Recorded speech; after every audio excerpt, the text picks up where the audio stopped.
negar la comunión a una niña, mi opinión es que es de imbéciles e ignorantes. Y esto es lo que ha surgido. De nuevo ha surgido esta noticia de que un sacerdote en plena comunión, en plena iglesia, a una niña que era deficiente mental, no del todo, pero bastante deficiente mental, parece ser que el cura la negó la comunión en plena iglesia. Y la única razón que él aporta es que la niña no sabía lo que estaba recibiendo. Perdóneme, señor cura, por llamarle de alguna manera, pero esto es de imbéciles e ignorantes. Porque yo le pregunto al cura, ¿sabe usted, cuando usted comulga, sabe usted lo que está recibiendo? ¿De verdad que lo sabe? Porque yo lo que sí quisiera recordarle a este sacerdote es que la palabra Eucaristía significa buena gracia. Y una gracia, cuando es buena, vale para todos. Es como si a mí me duele la cabeza, me tomo una aspirina, que es una buena gracia, y aunque yo no sepa de qué está compuesta y qué es la aspirina, lo único que sé es que me viene bien y me quita el dolor de cabeza. Pues bien, la Eucaristía le quita el dolor de cabeza, es buena para todo el mundo. Y además, quisiera recordarle que la palabra comunión significa común unión, una unión de todos en una gran mesa que es la cena. Y en todos no hay ninguna exclusión, ni pobres, ni ricos, ni guapos, ni feos, ni tontos, ni listos. Todos estamos ahí metidos. Eso para que lo vaya usted aprendiendo un poquito. Porque, por otra parte, me gustaría recordarle algunas cosas, señor sacerdote o señor cura, por llamarle, repito, de alguna manera.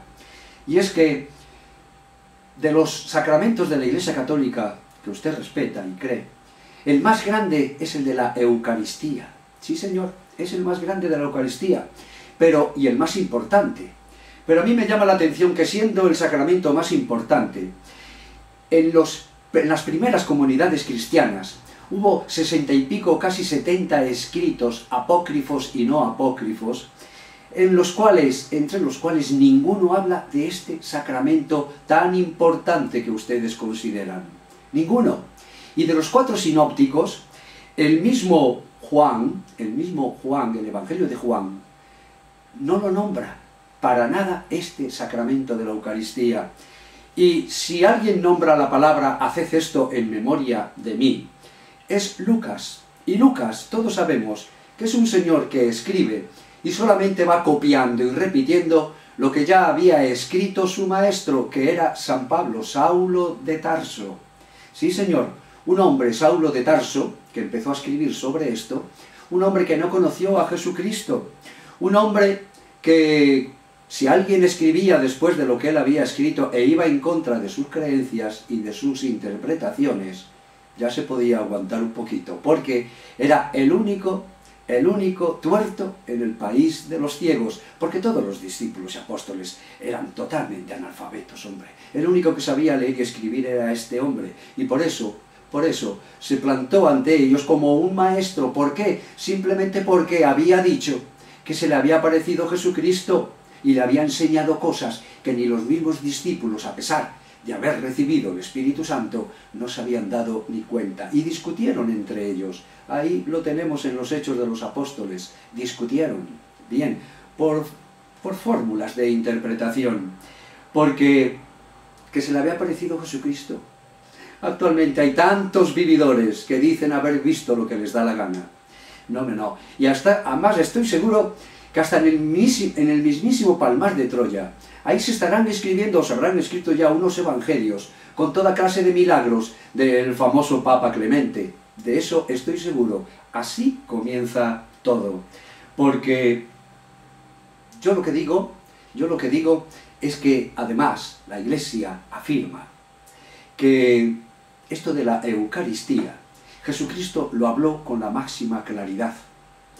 Algo extraño, porque resulta que hasta 1215 los cristianos no sabían cómo podían entender eso de carne y hueso, carne y sangre, y ver que la hostia no había cambiado sus accidentes. Y entonces se inventaron la palabrita de la transustanciación, es decir, que la escolástica, que es la escuela que enseña el catolicismo, pues copió la palabra, la filosofía aristotélica, ya que Aristóteles distinguía entre sustancia y accidente, esencia y accidente, y los separaba, lo dividía. Por lo tanto, según la escolástica, y apoyado en esta filosofía de Aristóteles, podía cambiarse la sustancia, pero no los accidentes. Se cambiaba en el fondo, pero conservaba los accidentes de pan.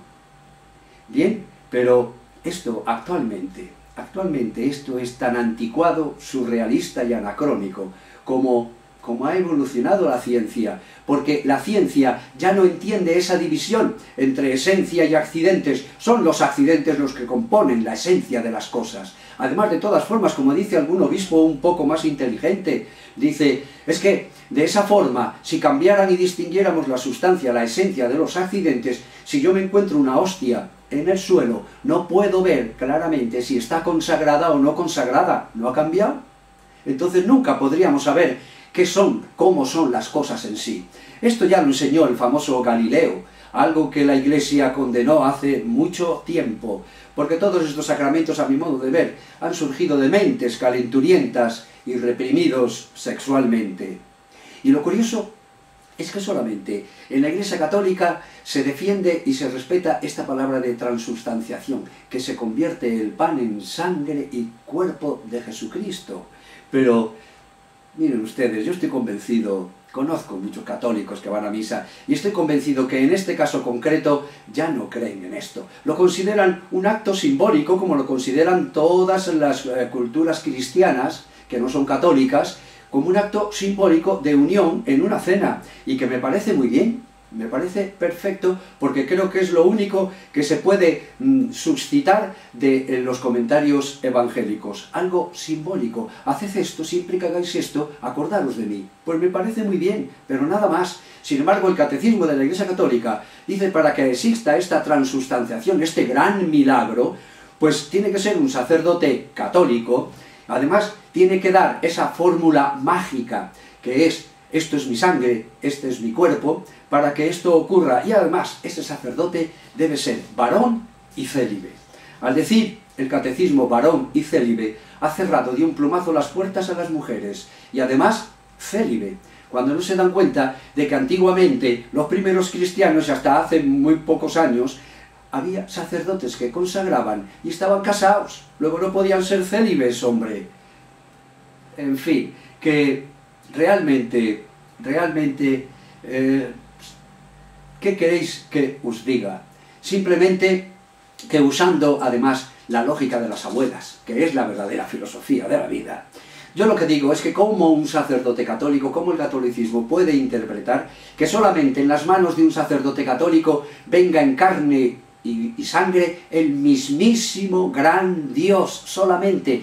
Si eso fuera verdad, en primer lugar, para mí es el mayor pecado de soberbia que una creencia religiosa puede tener en este mundo. Pensar que solamente en sus manos viene el mismísimo Dios, en los demás, a los demás que les den. Y además, si esto fuese así, para mí sería una gran injusticia por parte de ese Dios. Sería un grandísimo agravio comparativo por parte de Dios hacia todas las demás creencias. ¿Cómo es posible pensar eso? Si es que solamente ocurren estas cosas en los países más incultos y católicos. Sí, señor. Sí, señor. Italia, España, en los países sudamericanos. Ahí sí, ahí es donde bajan, solamente en nuestra creencia, baja Dios, baja Jesucristo, bajan los santos, baja la Virgen, a hacer milagritos tontos e innecesarios.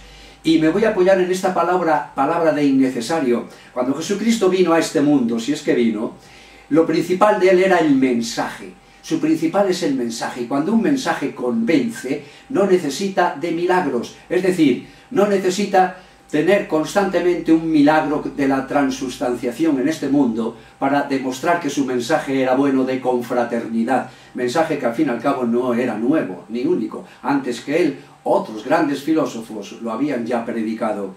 Por lo tanto, amigo, Dios no hace cosas innecesarias. Y no era necesario hacer este gran milagro que los católicos dicen creer, que a mi modo de ver ya no creen, pero bueno, por lo tanto, Dios, repito, no hace cosas innecesarias y además no complica tanto las cosas.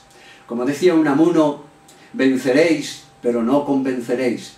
Habéis vencido con la espada y con el crucifijo en la mano y habéis bautizado a mucha gente, pero yo creo que en el fondo, en este caso concreto, no habéis convencido. Actualmente no, porque la humanidad ha evolucionado mucho más que vosotros, vaticanos. Bien, y en el caso este concreto de la niña a la que se le negó la comunión, a mi modo de ver, el único deficiente mental que hay en este caso es el cura y todos los que le defiendan. Muchas gracias, amigos.